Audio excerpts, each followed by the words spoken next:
To the Corporate Community Services Standing Committee, held this very snowy day of January 6, 2020. Today we acknowledge that this meeting is taking place on the traditional territory of the indigenous peoples of Turtle Island. We are thankful to share in the special spirit of this place rich in energy of Mother Earth, our ancestors, and the love of all creation. Can I get a mover and seconder for the agenda, please? Moved by Councillor Berman, seconded by Councillor Comey. That the content of the Corporate Community Services Standing Committee agenda for January 6, 2020 be adopted as presented. All those in favor? That is passed unanimously. Business arising from the previous meeting. Is there any business arising from the previous meeting of December 2nd? I can't remember that meeting, to be honest, but I'm sure it went well. It went very well. So seeing none, we'll move on. Any declarations of pecuniary interest? Moving right along. There are no formal deputations tonight. There are no reports or minutes of other committees or boards for consideration this evening.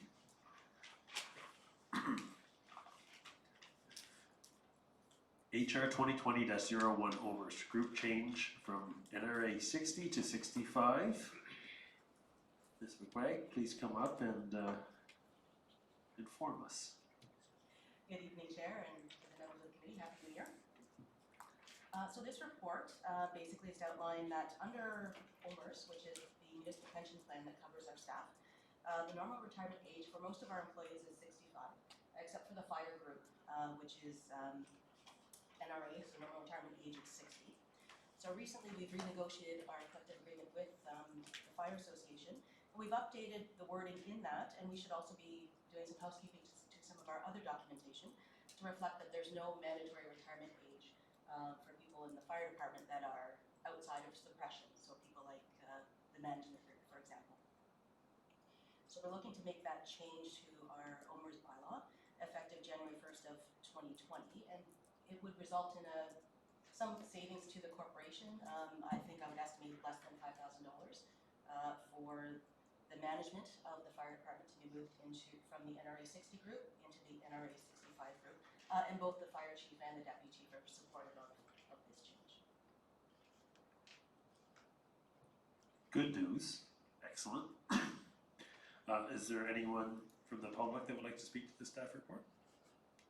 Seeing none, the recommendation is that pardon me, staff report HR 2020-01 be received and the council enact and pass a bylaw to amend bylaw 2245, a bylaw to authorize the participation in the Ontario Employees Retirement Program to reflect recent changes to the agreement between the Town of Collingwood and the Collingwood Professional Firefighters Association, CPFFA, to the prescribed age of retirement. Can I get a mover and seconder? Moved by Mayor Saunderson, seconded by Councillor Berman. Are there any questions from the Standing Committee?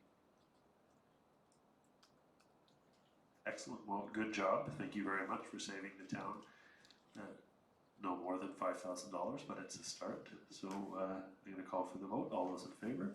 Passed unanimously. Thank you very much. Moving briskly along. C 2020-01, appointment of closed meeting investigator. Ms. Dahl? Thank you. So this report's being brought for you because our current contract is expiring on January 31st, 2020. So the closed meeting investigator program has been in effect since 2008. During that time, we've only had 2 complaints received with no formal investigation done. We've been in partnership with the County of Simcoe since the implementation of this program, with our first meeting investigator being John Maddox, and recently it was through the local authority services called LAS, and they had the service provided by Amberley Gabel. That service has come up for tender, and the tender is now complete, and they are now going with Airden Burles as their closed meeting investigator. So with this change, there's a bit of an increase in the fees for hourly investigation services.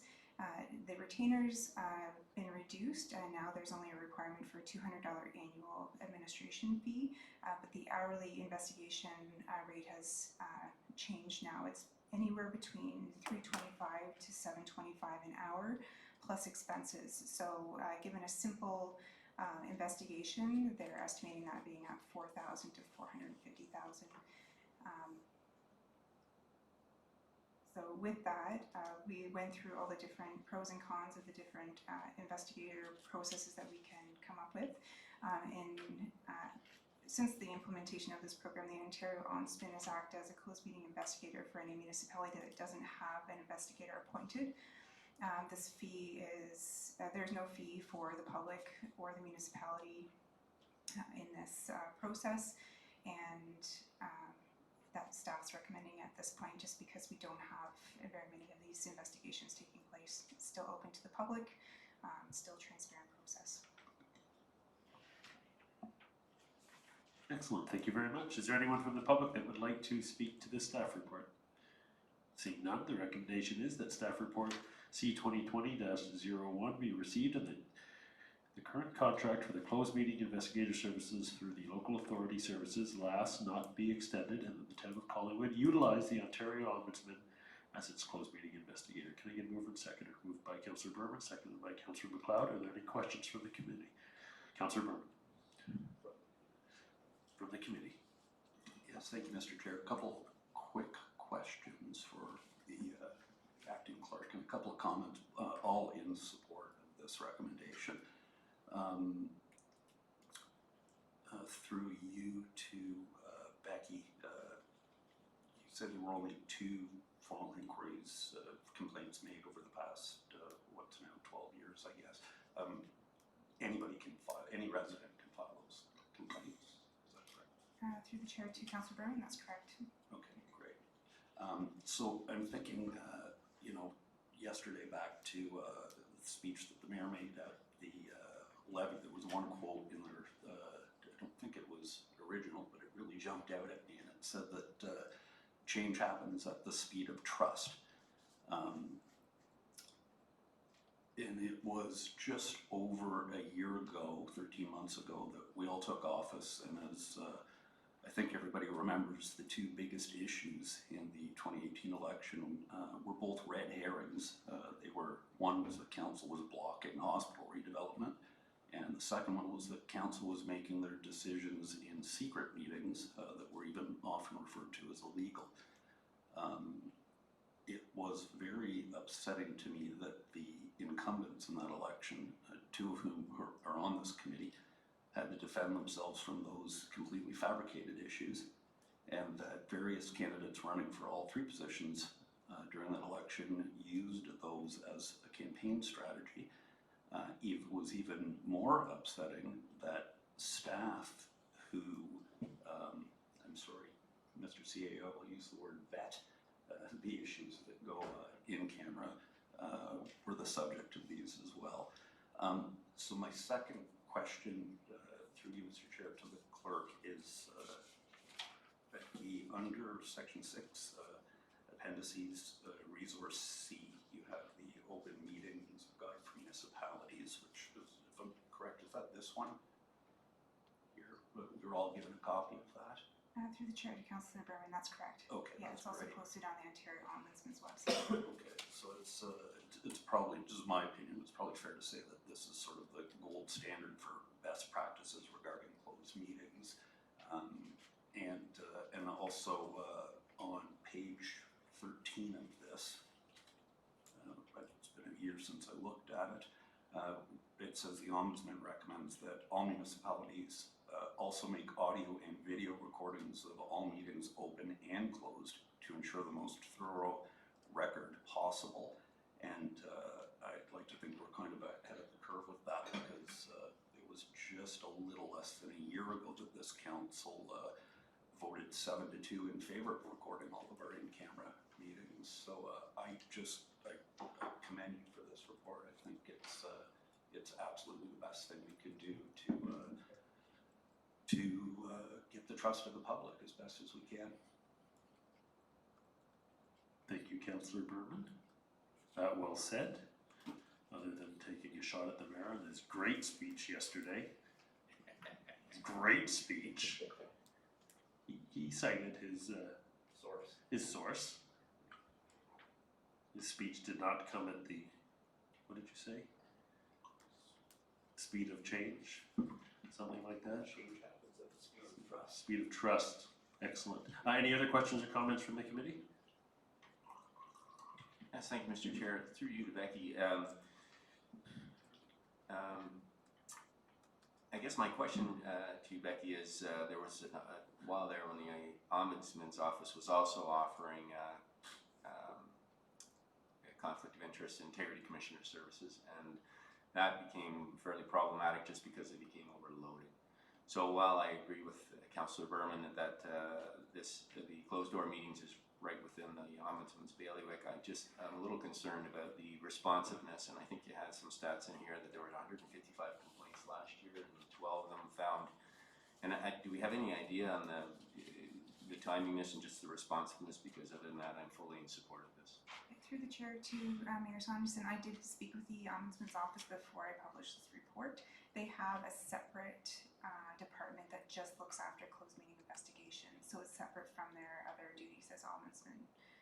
So the process is a lot quicker and it's more streamlined. Thank you very much. Very welcome. Any other questions or comments from the committee? Excellent. Seeing none, I will call for the vote. All those in favor? That is passed unanimously. Departmental updates or discussions. Chief?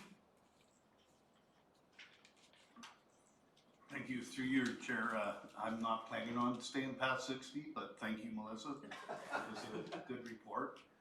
It does not affect myself or my deputy at this time. We both have enough time that moving to 65 doesn't affect us.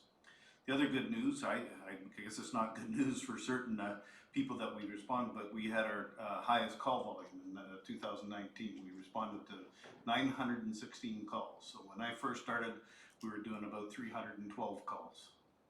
So it shows with the amount of people around, and that's anywhere from the tiered medical side to the water rescues to automobile rescues and house fires. We had a very busy late season for house fires, and that drives up our dollar loss. Sorry, but it was an exciting year because when you have young staff, busy staff are good staff and happy staff. So, thank you. Thank you. So this year you went from 916, and when did you start? 2009. And how many did we have in 09? About 315 was. Wow. Good job, guys. Thank you very much. Any questions or comments from the committee to the chief? Other than a resounding thank you. Good job. Anybody else, any other department have an update that they would like to share? Seeing none. Is there anyone from the gallery who would like to speak?